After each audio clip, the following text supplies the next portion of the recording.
August the 28th, 1988. It is a beautiful sunny Sunday at the United States Air Force Base at Ramstein, near Kaiserslautern, West Germany. More than 300,000 people have gathered for the Flugtag 88 Airshow.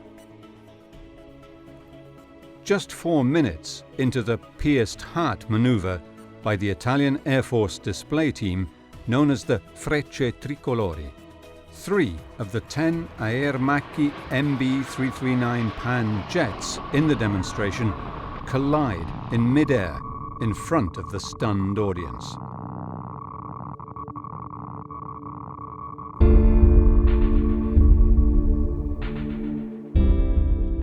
"31 spectators are killed and 36 will die later, as well as all 3 pilots who were involved in the collision. Another 346 people are injured in the explosion and fire.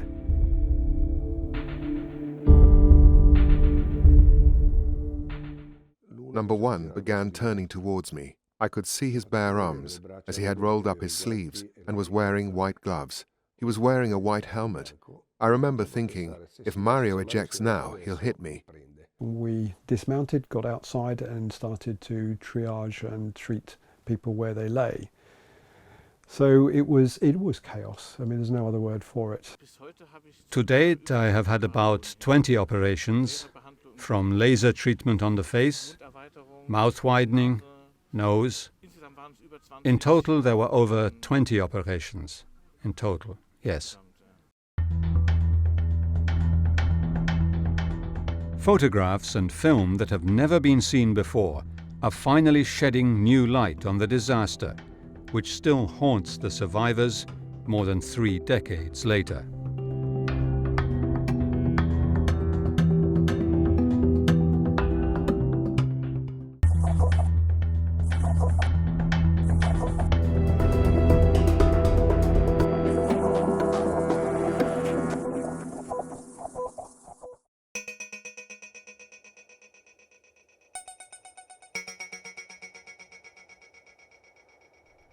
This is the Ramstein US Air Force Base in Germany, located near Kaiserslautern, in the Rhineland-Palatinate state of Germany.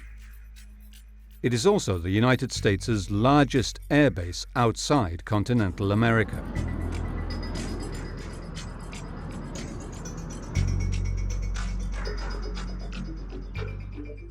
This is where the spectacular exhibition of the Italian Air Force aerobatic team, the Frecce Tricolori, ended in tragedy on the 28th of August 1988.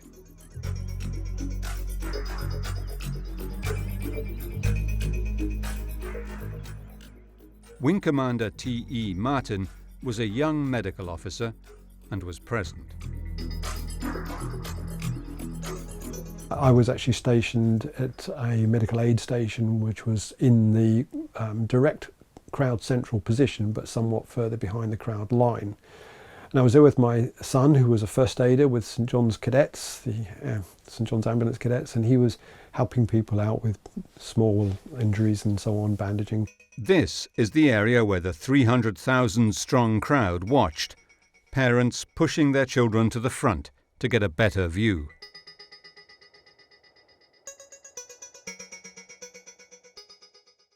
I myself have no memory of the day of the accident itself, but from the stories I've heard, I know that it was very hot. It was August, incredibly hot. I sat in various aircraft at the exhibition, ate ice cream, and then suddenly this disaster happened. I was on the ground playing, as I wasn't so interested in the air show itself, and was a few meters away from my mother. 2-3 meters. People flocked to what was due to be a memorable event, despite protests organized by the local evangelical church. Maurizio Guzzetti was the pilot of one of the MB339s of the Italian aerobatic team Frecce Tricolori. Usually, the Frecce Tricolori arrive on the Friday. We have a pre-show briefing. On Saturday, we do a dry run of the show, which is a show to all effects and purposes, but with fewer spectators. And the show was on Sunday, so we arrived on the 26th. Sibylle Jatzko is a psychiatrist and trauma counsellor who lives close by Kaiserslautern and was at home on the day. Nein, es war schon eigentlich.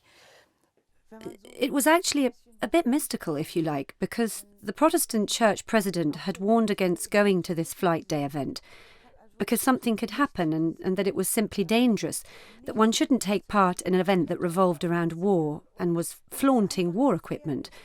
One shouldn't take lightly these war machines, which were, after all, for killing people. Dass man diese Kriegsgeräte nicht so bagatellisieren soll, die Menschen töten. Mark David Jung was just 4 years old when his mother and father took him on what was supposed to be a fun family outing. Ramstein ist bekannt als das Ramstein is known as the event of the year, and it is like going to the fair, and therefore my father was very avid, very interested in airplanes, and so we went to the Airshow as a family.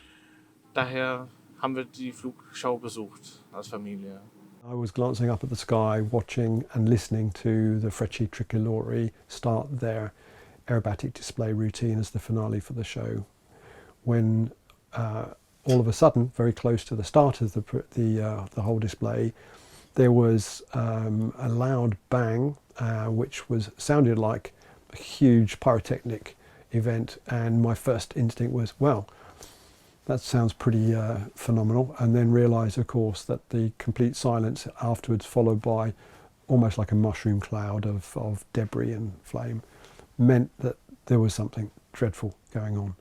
Recognizing the potential danger of hosting such a big audience, medical planners had prepared to treat up to 150 emergency patients during the annual event, mostly for heat exhaustion, cuts, sprains and other minor trauma, not unlike what might be found at a concert or other outdoor venue. It is a splendid August Sunday in Kaiserslautern, Germany, with not a cloud in the sky.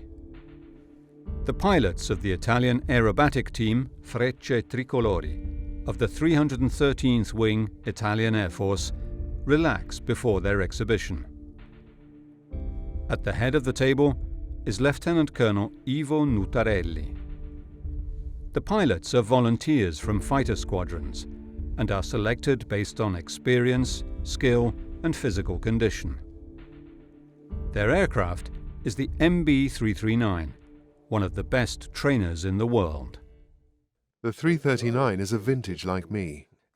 It's a simple plane to fly, but difficult to fly a certain way. As it has a low wing loading and long wing, it is hard to get into a bank. It needs a lot of handling to get into a tonneau, unlike the Alpha jet, that has a lower performance than the 339, but is simpler to handle in certain maneuvers, such as banking maneuver. It's a great plane. The second sequence the team performed at every airshow was the pierced heart, not the most complicated nor the most dangerous. Ivo Nutarelli, 38, was the soloist at the time of the accident. He had performed this maneuver dozens of times. Mario Naldini was the team leader. The runway was to be the public front, and the aircraft were to fly horizontally along it, except for the second spectacular stunt, the pierced heart. The group had identified the show center, the display area centered around the hot cargo pad, which was to be their reference point. The team performed a trial run, but Nutarelli pierced the heart shape 6 seconds late because low clouds had obscured his view of the rest of the team. He played it safe. The next day, there was a 10-knot wind from the south. The formation is a 9-plane lozenge with a tail. Once vertical, the 5 planes that are central to the formation go to their right, so left of the public, the rest to the right, and the soloist separated from the formation.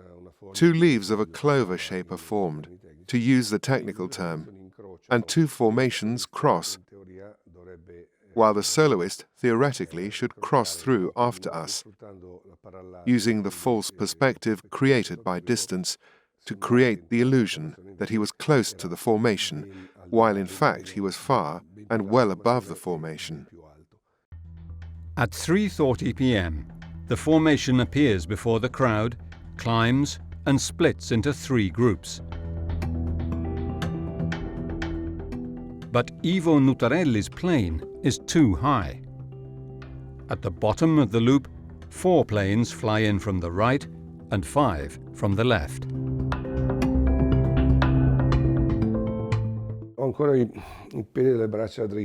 I still get goosebumps when I talk about this, and I don't do it often. It's the first time I'm telling it in public. I was on the left edge, position 4, so the soloist came from this side. As number 4, I was watching my right, of course, throttle on the left, control column in the middle, and I was watching number 2 and number 1 so as to work on keeping the alignment. I didn't see the soloist who came in a meter ahead of me and hit the other 2. I heard a loud noise, whoosh, and I saw a flame behind me. I turned to a colleague, an American doctor, US Air Force doctor, standing next to me, and I said, that was no airshow effect. That was real, and I don't think anyone could have survived that in the aircraft. But I wonder what's happening on the crowd line, because we couldn't actually see the crowd line from there, and we were aware of the smoke. Ivo Nutarelli's wing sliced through the canopy of aircraft number 2 and the tail section of the team leader's plane, before crashing into the field and somersaulting into the massed spectators, taking barbed wire fencing with it. When I saw the flame, poor Giorgio Alessio was hit in the head by the wing of aircraft number 10. So he must have died immediately. He didn't realize what was happening. I saw him disappear under me immediately. Number 1 instead was hit in the rear of the plane and in the inner left wing, so the rear and the inner left wing were missing.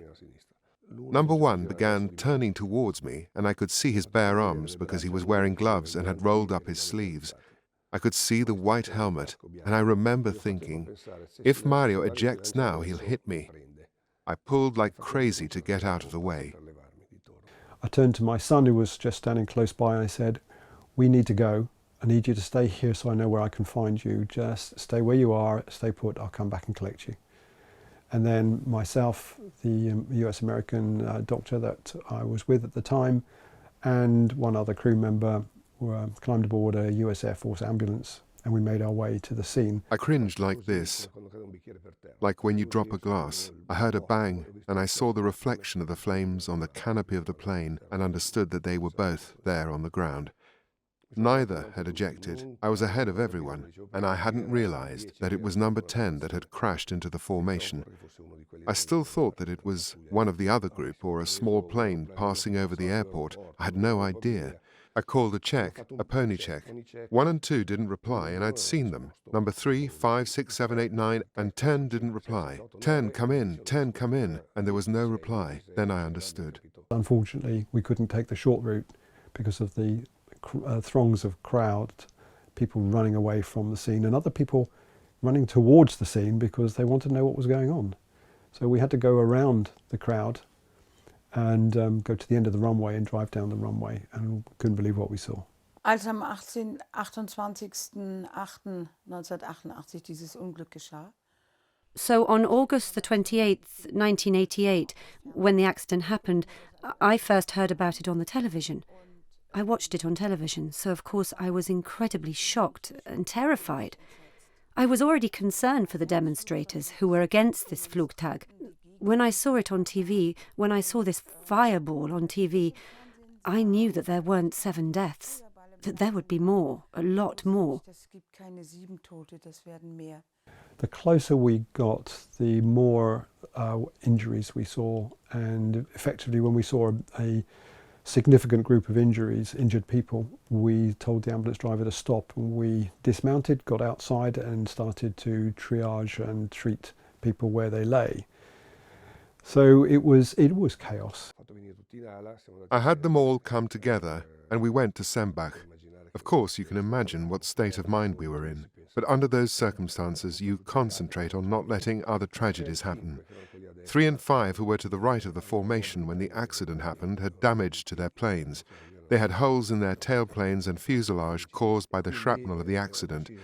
So I decided to have 3 and 5 land last, because as their planes were badly damaged, if they had crashed onto the runway, none of us would have been able to land. So we all landed, and they landed last. We saw a lot of people that were flash burnt. In other words, they'd been burnt all over. The top layer of their clothes had been taken off, and their shoes would have been burnt off. Their skin was hanging off, black skin in shreds. Some of them were still walking around, completely dazed, I think, and unsure of what to do. They could, I know this from my study of burns injuries before this event, that people walking around with a lot of burns may not feel in pain. That's because a deep enough burn will burn through the nerve endings. But they can smell the burn, they can see the skin hanging off them. What happened at Ramstein was the worst airshow accident ever.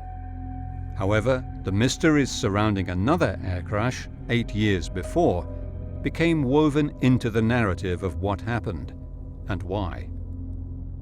Nutarelli and Naldini were flying close to Itavia Flight 870 shortly before it was shot down over the Mediterranean with 81 people on board.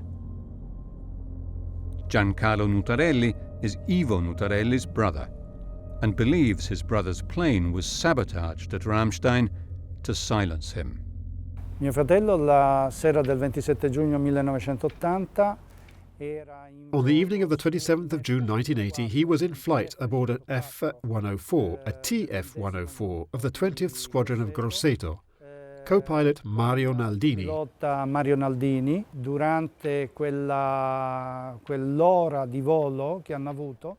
During that hour of flight, at least that's what the radar records show, they were 2 miles away from flight IH-870, the DC-9 that unfortunately became famous as the plane that crashed into the sea near Ustica. Famoso per la purtroppo caduta in mare vicino Ustica.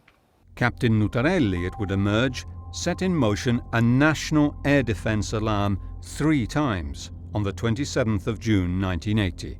Durante questo passaggio During this flight, they activated or squawked code 8700 or general alarm.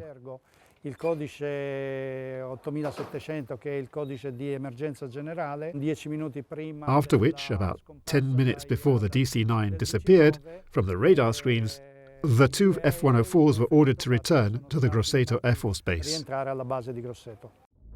It later emerged that an aerial dogfight was underway in the Italian skies at the time, which Naldini and Nutarelli may have witnessed. Per poter avere maggiori informazioni, To have more information, Prosecutor Bucarelli sent the Carabinieri to get the flight records from the Grosseto Air Force Base. ha mandato i carabinieri a sequestrare i registri di volo dalla base And these records mentioned the names of Nutarelli and Naldini. di volo. Sono venuti fuori i nomi di Nutarelli e Naldini e quindi So the prosecutors intended to have Nutarelli and Naldini testify soon afterwards. But this didn't happen in time. da parte dell'autorità giudiziaria, però purtroppo non sono arrivati in tempo. The accident had happened. Now, the airbase commander had seconds to make a decision. The response left its mark on emergency management history.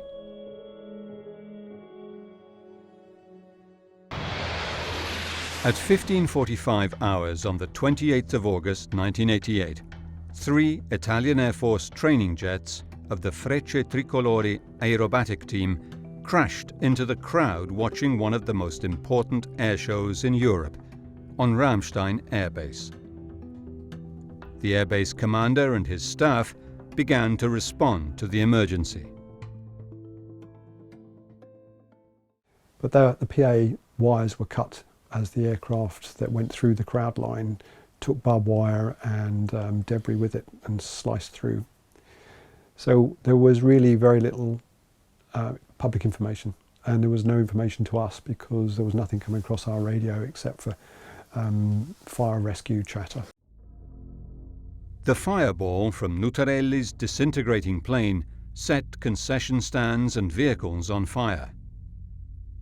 The fuselage was stopped by the cab of an ice cream truck, saving many lives of those beyond that point. Hundreds were caught in the inferno. Dozens of helicopters flew in immediately to help. We were congratulating ourselves because everything seems to be moving very fast and very quickly. Patients were getting off the disaster site, they were getting off to hospital. But it was that discoordinated movement of untriaged patients. They might have been triaged by me or by my colleagues, but by the time they got to the helicopter, they were not triaged any longer. And if they looked really bad, they were put on board. But sadly, those were the ones that were going to die anyway. With burns injuries, the ones that you can save are the ones that you can see are injured, but they're still walking and talking. They won't be in half an hour or an hour's time, so that's why you need to get them triaged and treated first. Mark David Jung was taken by helicopter to a hospital, his mother to another. It would take 3 months for him and his mother to be reunited. His father perished on the site. When the accident happened, the wreckage fell directly on me and my mother hauled me out of the rubble. My mother was in Aachen. I was in Mannheim in the clinic for 2 to 3 months. It took her 2 to 3 months to find me, and it was just a different time back then. There was no civil protection like today and the like, so that the treatment options then and the care options were completely different than today, of course. With so many children at an air show and so many children being where they would want to be, which is near the crowd line, front line, watching the airplanes, when they were injured, I have to say that I, for one, felt ill-prepared to manage trauma in very small children. In my group, I didn't have any very small children. I know that some children were injured, and I imagine that they would have been evacuated very, very quickly, because that's the way we operate. Children, let them go quickly to a hospital where there's the correct service. The emergency call came through at 15:46. But medical personnel who had witnessed the crash were already scrambling to get into position at 4 pre-organized triage sites. Our patients, many of them were unconscious. They were alone. Nobody was taken as a family group. They'd possibly already been separated in their family groups or in their group of friends by the time that we even saw them in the first place. They didn't carry any personal belongings with them, so we had nothing to identify them with. And so many people, even if they survived eventually, they will have been unconscious for a very long time, possibly going into intensive care and staying in intensive care for weeks, keeping tabs on who was that on their aircraft, where did they go? Well, I don't know. We had 6 people on there, not one of them had any paperwork, and when we handed them over, we didn't stop, we came back for another. 96 minutes after the collision, all the casualties had been cleared from the airfield. It was what emergency responders call the scoop and run, or Vietnam concept. But the disaster was only just beginning. Going back into the 60s, when the term dust-off was first used for a helicopter air ambulance, the principle there was that you would fly out to your casualties and bundle them on board the helicopter, and I mean that literally, throw them on board the helicopter, do what you can in the flight, but they'd always be short flights to get the patient back to a casualty clearing station. And that was originally called the Vietnam concept and later became known as scoop and run. I was also lucky enough to work on the London air ambulance in its first year when it literally first started. And we adopted the stay and play principle, which was we were taking out the expertise from the hospital into the field. It was very difficult for my mother to find me because there were so many hospitals, because all the relatives were distributed in different hospitals. And at that time, my mother had identified me by a cavity. She knew that this tooth of mine had cavities, then said, "This is my boy, the one who has a cavity in the third tooth." That's how I was identified in the hospital in Mannheim. Back then you did that through a phone call, but it really took almost 3 months for my mother to be able to come see me. Sibylla Jatzko was called in to provide some psychological support for survivors. No one had any idea about PTSD and the consequences for the police officers who had dropped out of their jobs. So when the medical paperwork was submitted, the response was, well, PTSD does not exist, it's made up. Yes, it's newfangled stuff.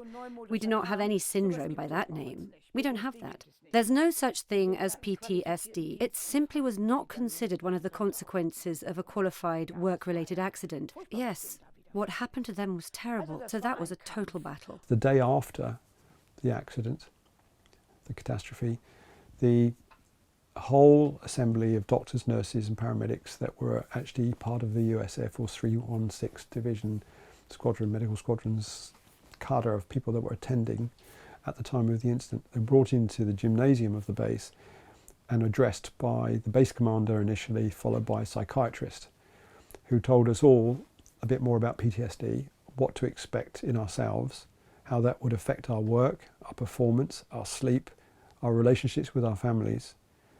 And all I can remember at the time was thinking, I've got a full clinic waiting for me. I don't need this. It doesn't affect me. I'm going to be fine. And I have to say, everything he predicted came true. Auch wird Ramstein als auslösendes Ereignis genommen für die Forschung. Was passiert im Gehirn? Today we have research methods to help us know what exactly happens in the brain. We have MRT or CT scans to see what's happening in the brain. And we can do that because we already know today that the brain changes and that trauma can cause permanent brain changes, that today can be classified as a disease. PTSD is now also classified as a health condition in Germany, and it's gaining more and more recognition. And so people are seen and heard and no longer have to go through what the Ramstein bereaved had to go through. So that's a big change. Und gehört werden und nicht mehr das durchmachen müssen, was die Ramstein-Hinterbliebenen haben durchmachen müssen. Also das ist eine große Veränderung. I spent a week going through photographs and video and just collecting together those that would be essential for my report and for also to give a presentation on my report. And some of them were very harrowing, of course, and the one I think which gave me most impact, had most impact on me, it wasn't one picture, it was a series of 3. There's a gentleman in a red t-shirt running out of the fireball. The next picture shows him running back into the fireball, and the third picture shows him running out with a child in his arms. That man was a hero. Wir kennen die Dia-Serie eines jungen Mannes, der hat ein We know rotes the T-Shirt series of angezogen. slides of a young man. He's wearing a red t-shirt. When the fireball comes, he runs away. He stops, turns round, runs into the fire, picks up a child, turns round, runs back, stops again, turns again, runs back into the fire. And then he told us his story. The fireball came.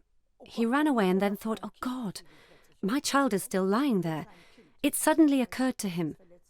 He turns around, takes his injured and burned child out of the fire. Burned, that is, he was injured and survived. And then he later said that for a long time he couldn't cope with it at all, with the feeling of guilt. How can it be that a father runs away first and doesn't think of his child? He said the guilt was overwhelming. Die Schuldgefühle haben ihn schier erdrückt. Being involved in the investigation was really good for me because I could then go back and look at the records and see exactly what time things happened, who was where they were, and looked at the reports, the after-action reports from everybody concerned. But it was also the one thing that really did interest me was that I found my ability to concentrate at work suffered. So I would wander off into daydreams about what actually happened and did I do everything I could have done and should I have done this and should I have done that. I wouldn't say they were guilt feelings, although many people do report feeling guilty that they survived or that they shouldn't have done this or should have done something else. Sie haben Panikattacken, sie kriegen Flashbacks. Die Flashbacks traten auf, wenn They have panic attacks. They get flashbacks. The flashbacks occur when they walked into a pedestrian zone, and overflying planes trigger these flashbacks. Or when they are close to people, or they hear a certain sound or smell something. We had police officers who could no longer go to a barbecue because the smell of burnt meat caused them to vomit als immediately. Intrusion ja zurückblieb. Die haben sofort erbrochen. The NATO inquiry into the tragedy was completed in October of the same year, with Italian Air Force General Guido Olivero coordinating the investigation into what went wrong with the maneuver. The 154-page report is based on technical reports, witness accounts, and photos and videos. However, 40 years later, it seems that some important information is missing, and the Olivero report incomplete. Maurizio Guzzetti has studied the videos. In the videos, we see that number 10, while the formation was opening, instead of turning to the south, due also to the wind that kept him closer to the runway, closer to the spectators, went higher and more vertical than normal, and found himself above the crossing point instead of further south than the crossing point. So instead of doing a normal loop, as he would have done in a normal situation, tried to correct it. So instead of making a circular loop, he squared it off a bit, trying to take his plane further south, pulling more than usual at the lowest point in the loop. The error begins as aircraft number 10, piloted by Ivo Nutarelli, flies 500 feet higher than the rest of the group. As the two sides of the heart begin to form, we see that Nutarelli is late. He is told he is late by ground control, and he suddenly dives to recover time lost. But then he is in advance. From the film and photos, we see that he has the air brakes out, so he realized he was in advance. And since he had the air brakes out, he surely had the engine in idle, because you'd never have the air brakes out. It would be like driving a car with the brakes on and accelerating. So he had the air brakes out and the engine in idle, which shows he realized he was too early. Nutarelli is by now just 33 meters from the ground and over the hot cargo pad, his point of reference to begin his maneuver. However, the report identifies tall trees and lampposts as possible distractions for the pilot, who may not have seen how low he was. At the last minute, he realized that a collision was imminent and tried to change course. It was too late. Once he had reached the lowest point, he closed the loop. And if he'd continued pulling up as he was, around 6G I think, he would have passed above us by a lot. And I can't explain why. Maybe a bird hitting the canopy, or a momentary blackout. There are 10,000 possible reasons, but I'll never know which is right. Instead of continuing to pull up, he stopped for a second and a half. And you can see that he realized that he was headed towards the formation. He pulled up hard, but with the low energy he had, the engine in idle, and the air brakes out, he changed the angle of the aircraft, but didn't change the trajectory. All the investigations, Italian, German, American, came to the same conclusion. There was one simple reason: pilot error. The aircraft was simply too low and too fast. Captain Ivo Nutarelli would be blamed for the 1988 Ramstein Airshow crash, though his family have long argued there is more to the story than meets the eye. My brother's name came out on the 12th of August 1988, 16 days before the Ramstein accident. And above all, why Ramstein? Because Ramstein is a US Air Force base, so it's on American soil, a territory where the Italian prosecutors and judicial system have no jurisdiction. By a quirk of fate, the Aviation Museum of Rimini, close to where Giancarlo Nutarelli lives, was able to buy what was left of the 3 damaged aircraft, including Nutarelli's Pony 10, with the tail section. The survivors and families of Ramstein victims came to view the wreckage and meet Giancarlo many years later. Dann haben wir gemerkt, dass wir in Rimini von diesem Fernsehteam sehr geschützt werden mussten, weil wir ständig irgendwelche Begleiter... We noticed that we needed the protection of this camera team in Rimini, because we were constantly accompanied by people looking after us. And then we met Giancarlo Nutarelli, and it was very important to him to get to know us.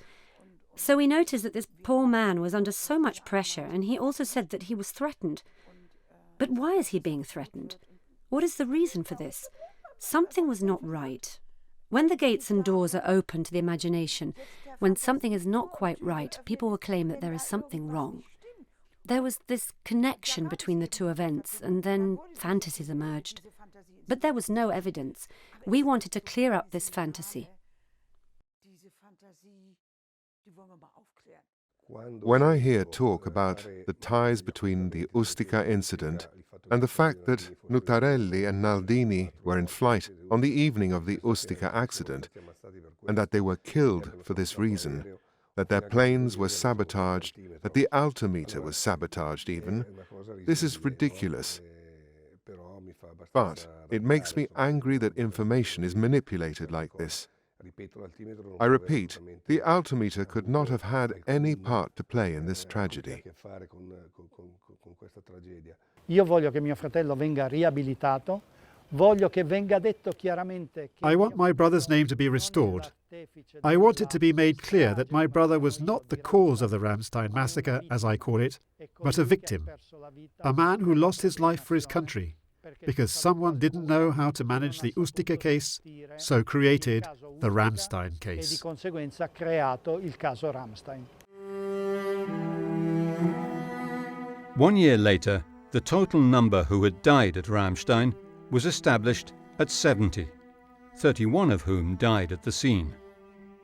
In addition to the 3 Italian pilots, 63 of the dead were German, 4 were American, 1 was French, 1 was Dutch, and 1 was British, according to the official reports.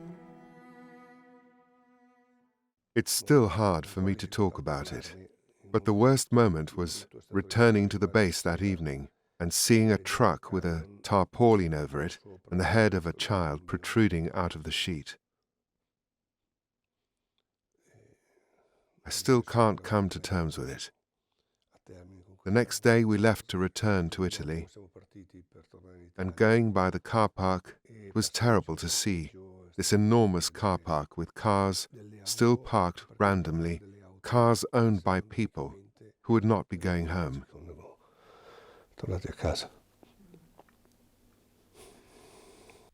Building a monument to the 70 victims was a first step in healing the wounds, but it was not easy. The US Air Force would not have a monument on base, and only by chance did a piece of land come up for sale just outside the base perimeter.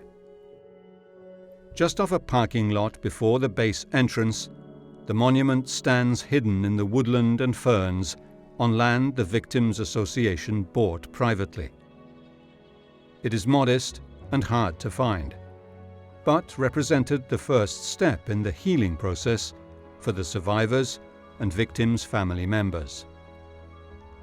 They come here to sit and reflect at the edge of the airfield where they lost their loved ones. Eine ältere Dame, eine Mutter eines bei diesem Unglück. An elderly lady called us. She was the mother of a person who was seriously injured in the disaster, and she said, "Now 10 years have passed and I would really like my son to come into the group for the 10th anniversary now." What happened? This young man was seriously injured. He was with his girlfriend at the time. They wanted to marry 14 days after Ramstein.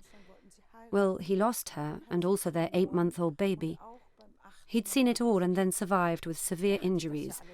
And he'd actually just sat at home and watched TV for 10 years. Und hatte tatsächlich 10 Jahre lang nur zu Hause gesessen und Fernsehen geguckt. I think that the reports are all very incomplete. I think that with such great tragedies, there should be more transparency and more openness, and not to keep the files secret. It is very important for relatives and also for the government to gain credibility, because that is what our government is there for, to represent us, to protect us, that there is accountability and questions are answered. Psychologists came to realize that one thing that helped survivors heal was to visit the scene of the disaster to replace the trauma with new memories of the place. Die Überlebenden sind dorthin gekommen, sich, wenn man so The survivors came there too, if you will, to be able to internally integrate a different image of this point of impact. That is, they have the horrific image of this disaster, and then something starts. They begin to reconcile it with the fact that, yes, now there is peace in this place. And that is the beginning of a reconciliation, of an acceptance, the beginning of a change. And it's only possible with the post-traumatic stress disorder through images, because the images of the catastrophe are engraved in their weil minds. sie die Bilder mit der Katastrophe ja total abgespeichert haben. Looking back, there were lessons learned from the emergency response to the Ramstein Airshow disaster. The importance of a clear leader. The unexpected problem of access roads being blocked by fleeing spectators. The language barriers of first responders. And the need to try to do more to identify patients and casualties faster. Lessons there are: make sure you control evacuation and let the patients go in packets. Find out what patients the hospital wants to take first. Don't just flood everybody down there. Hold the ones that don't need emergency treatment straight away. Now this is two groups. It could be the very minor injuries. It could also be the ones that are not expected to live.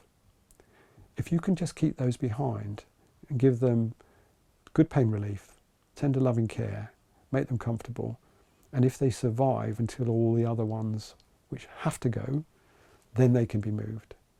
Maurizio Guzzetti became the Frecce Tricolori soloist and pulled the team out of the dark cloud it had come home to after the disaster. I was asked to become the soloist, but the problem was there was no one to train me. I had to invent it. Yes, I watched all the film, but all the maneuvers, the tricks, everything, I knew nothing. I had to invent the job of soloist from scratch. Terrified, justifiably terrified, that if something happened, the Frecce Tricolori were finished. Legal battles dragged on for months for those mutilated by debris or shrapnel, or those disfigured by burns in the firestorm. Some would receive compensation, but not nearly enough for what they endured. According to NATO rules, the Italian authorities were held responsible for the disaster. This made legal rectification very difficult for the victims. The compensation payments were straightforward, but they in no way compensate for what happened. In addition, the damages were paid by the German government, not the American or the Italian government. I think that if all three are responsible, everyone should participate, take part, and be open to questions and answers, which, unfortunately, has not happened so far. What happened to Ivo Nutarelli and his plane in the decisive moments before the crash will continue to be the subject of speculation.